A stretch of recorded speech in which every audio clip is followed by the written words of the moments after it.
안녕하세요. 하월시아 스토리의 원경입니다.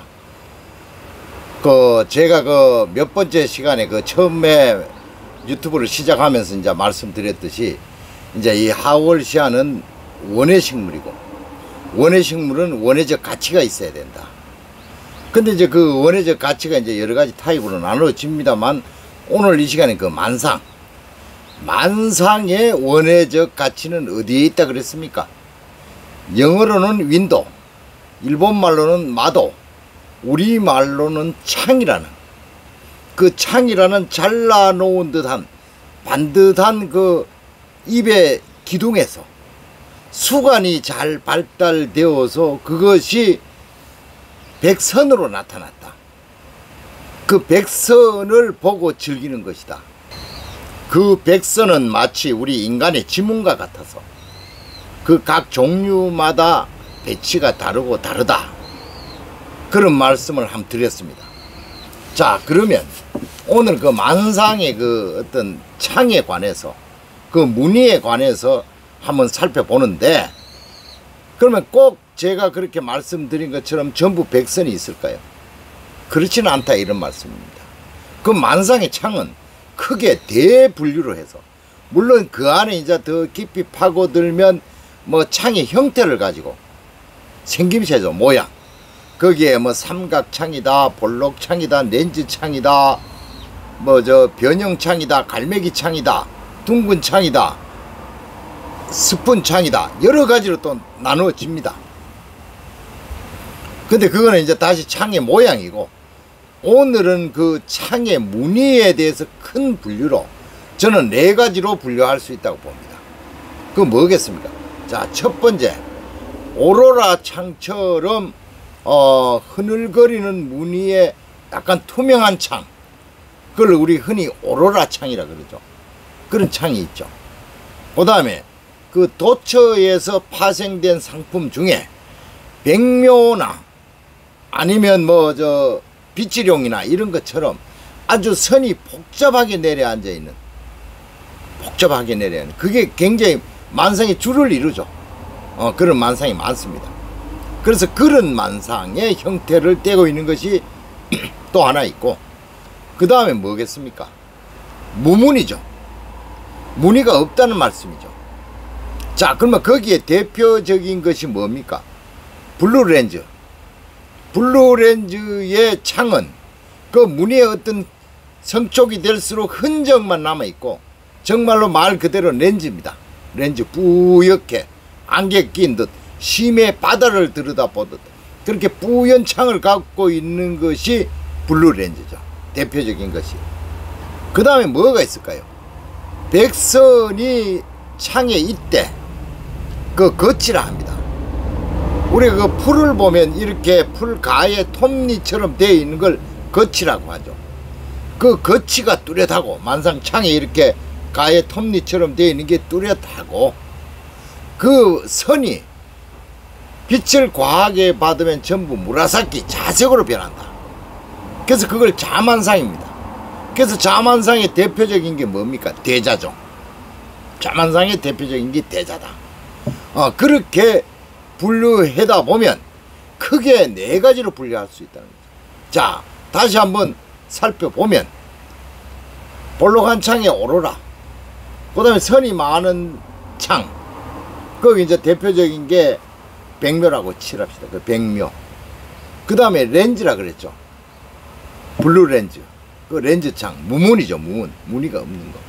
그 다음에 뭡니까? 무늬가 이때 자색으로 물드는 거. 그게 자만상이라 그랬죠.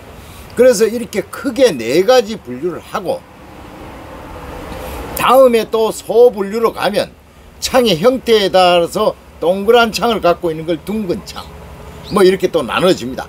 그건 다음 시간에 우리가 살펴보기로 하고, 자, 그러면 제게 갖고 있는 그런 4가지 타입의 만상을 살펴본 뒤에 다시 얘기를 나누도록 하겠습니다. 안녕하세요. 오늘은 그 만상의 창을 살펴봅니다. 만상의 창은 크게 4가지로 분류할 수 있다, 이렇게 말씀드리겠습니다.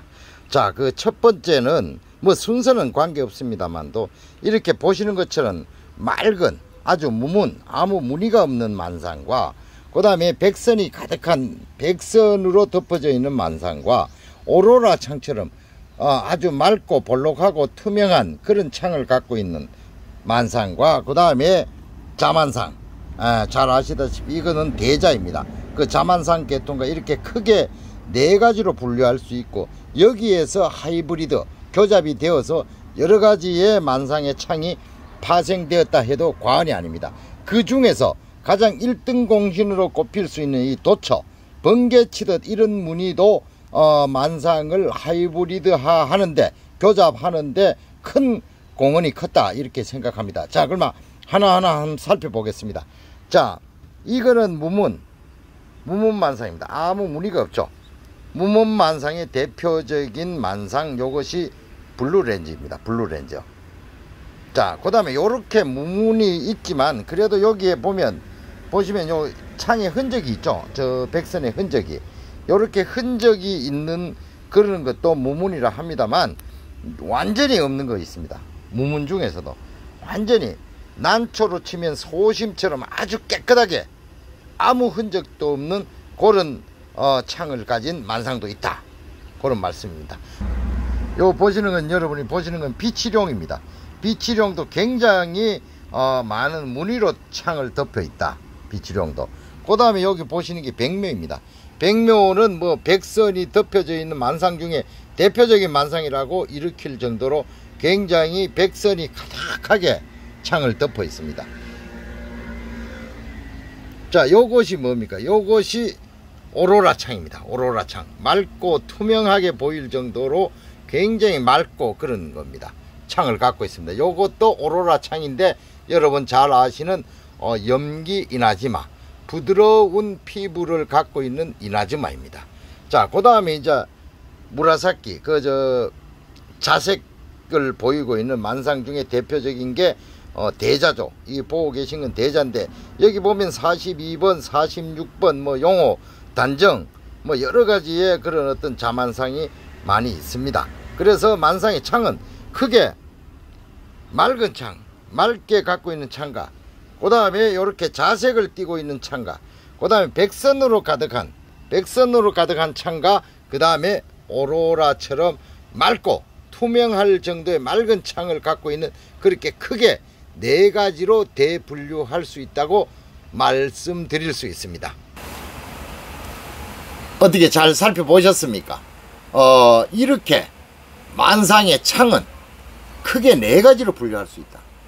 그래서 이제 만상을 드릴 때 이 어떤 네 가지의 형태의 기준에 따라서 내가 자만상을 몇 개, 아니면 무문을 몇 개, 아니면 백선이 가득한 도처계의 그런 만상들, 그거를 몇 개, 아니면 오로라처럼 볼록하면서 맑은 창을 몇 개, 이렇게 마음속에 어떤 큰 계획을 갖고 만상을 드리시면 좋을 것이다, 저는 그런 말씀을 드립니다. 자, 그러면 N 말에 숲속에 사는 새는 가지 몇 개면 집 짓는 데 충분하고, 물가에 사는 두더지는 몇 방울의 물이면 목 축이는 데 충분하다 그랬습니다. 자, 우리가 이 만상을 즐기고 육종을 하고 실생을 하고 그러는데 많이 있어야 될까요? 제가 지금 분류했듯이 이 큰 틀에 네 가지 형태의 만상을 기본으로 해서, 정 안되면 이 네 가지만 해도 실생을 해서 그걸로 통한 육종을 하는데 지장이 없을 것이다, 저는 그런 말씀을 드립니다. 물론 여기에 요즘 와서 큰 창, 대창이 유행하잖아요. 그래서 여기에 이제 큰 창, 그래서 자만상하고 그냥 큰 창하고 수분을 했으면 어떤 것이 나올까? 그게 뭐라 그랬습니까? 굉장히 감각이 좋아야 된다, 감각이. 그래서 그 실생을 통한 육종은 그 상상의 나래를 마음껏 펴는 것이다, 그런 말씀을 드리고 싶습니다. 자, 여러분도 오늘도 여러분과 함께한 시간, 조금이라도 여러분이 하월시아를 취미로 즐기시는데 도움이 되었으면 하는 마음 간절합니다. 그럼 다음 시간에는 조금 전에 말씀드렸다시피 그 창의 종류, 둥근 창, 스푼 창, 삼각 창, 뭐 변형창, 그런 창이 여러 가지가 있습니다. 그래서 그 창의 종류에 대해서 한번 살펴볼 것을 약속드리면서 오늘은 이만 줄일까 합니다. 지금까지 하월시아 스토리의 원경이었습니다. 여러분 감사합니다.